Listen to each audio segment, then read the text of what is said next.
Greetings, YouTube. Today I'm talking about an article, or actually a series of snippets of articles I read last month in March on the Slacktivist, the blog run by Fred Clark, who is a gem in the blog community. He just is always very thoughtful and entertaining, and has a wonderful slant on the world from a evangelical theistic point of view. In this particular section deals with Christians and sex, which is hence the title of my video, which relates to organized religion and sex. And this one individual, for example, is talking. One Hannah, Hannah at Wine and Marble, I guess the person's page, is talking about Christian premarital fascination with sex. It says, "Here's my best advice for good Christian kids looking to get married: have sex already. I've watched too many couples play Russian roulette with their lives because they weren't listening to their gut instincts about who they want or need to spend their lives with, because they happen to have found one person somewhat enchanting and willing to play the Christian marriage game, and the stakes are your whole future on the decision made in the worst possible state of mind, horny celibacy." I've never understood the waiting for marriage thing, particularly when it's an external or forced way of living. If you have internalized a desire to wait to your marriage, you have justifications for your own personal views of the world, and you have not been indoctrinated into that worldview, fine. I don't understand it, but fine. But if it's being externally imposed upon you, that's twisted. No one has control of your sexuality but you. And if someone tells you have to wait until a certain time to have sex before you're ready, find out who they are and what they're trying to control. Find out when you are ready, not when someone else tells you are ready.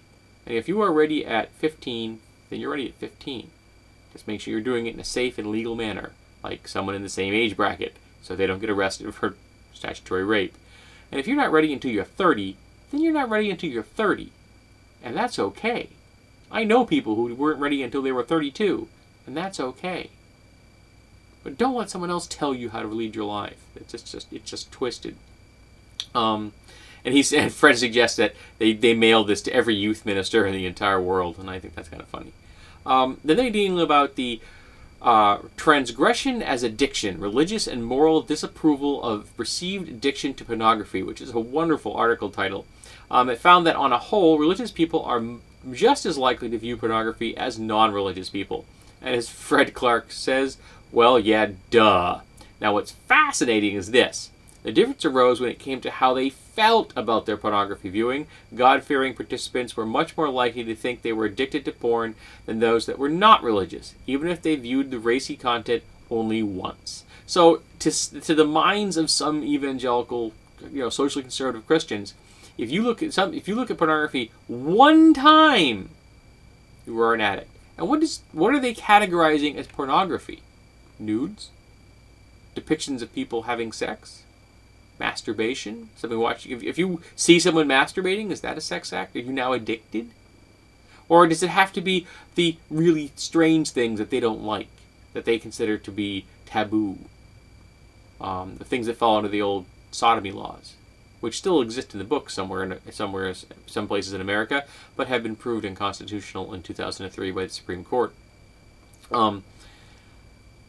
Is it oral and anal sex? Is it any sex that involves a position other than missionary? So what do they consider pornography? It's fascinating. I'd like to look into that. Then they're talking about the whole idea that some Christians have begun to consider themselves pre-married if they're single. So they are single adults, and they're not married yet, and they're perceiving themselves as pre-married. And that's twisted. You are not pre-married, you are just a person. What if you decide marriage isn't for you? What if you discover that you're gay and you can't get married in your church or in your state or your country? So this concept of pre-married is twisted. That's a whole lot of messed up. And then he talks about an excerpt from dealing with sex abuse within religious organizations and how they are not reported And the reason they are not often reported, and it's not just reporting. I've actually done an article, talked about an article here on my channel, where a girl was required to stand up in front of her church and apologize to the congregation for being pregnant because she was raped by her pastor.